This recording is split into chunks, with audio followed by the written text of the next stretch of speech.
రూపాయలు తీసుకొచ్చి దాని మీద ఖర్చు పెట్టి ఒక ఏడాది లోపు సెటరేట్ చేస్తే అప్పుడు ఇండస్ట్రీస్ వచ్చినప్పుడు వాళ్ళకందరికి ఎగ్జామ్షన్స్ ఇవ్వాలి కదా. ఆ ఎగ్జామ్షన్స్కి వడ్డీలు అదే పన్నులు తగ్గుతాయి కదా అక్కడ. మళ్ళీ వాళ్ళ నుంచి వచ్చేదే ఉంది కదా, కానీ కొన్ని ఉపాధి అవకాశాలు అయితే వస్తాయి. ఆ సంపద ఇంకా ఇప్పట్లో ఎక్కడి నుంచి వస్తుంది దాంట్లో? ఇప్పుడు మ్యాక్సిమం పీక్ స్టేజీలో వసూలు చేయాల్సింది చేసేస్తున్నారు. ఇప్పటికే చంద్రబాబు గారి టైంలోనే ట్యాక్స్ ఇది పెట్రోల్ మీద ట్యాక్స్, మద్యం మీద భారీగా వసూలు చేశారు. ఈయన ఇంకొంచెం పెంచేశాడు. ఈయన పెట్రోలు అదనంగా ఇంకో ₹2 ₹3 వేసాడు జగన్ వచ్చి సెస్. అట్లాగే ఇది ఒక ఇదేసాడు మద్యం మీద భారీ రేట్లు పెట్టాడు.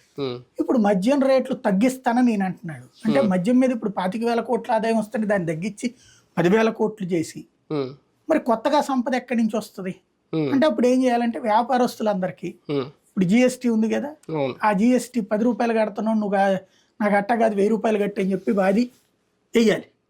అట్లా తప్పించి ఇంకో అవకాశం లేదు. కాబట్టి ప్రాక్టికల్ గా చంద్రబాబు చెప్తున్నది అయితే గనక అసాధ్యమైన పని.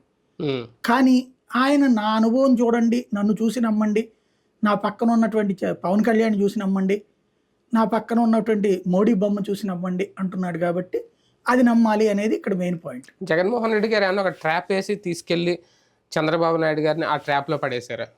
ఇప్పుడు ఒక ట్రాప్ అనే దాంట్లో పడేటప్పుడు ఆయన రాజకీయ నాయకుడుగా దండగా, అంటే మామూలుగా కొన్ని మనం చూస్తా ఉంటే ఒక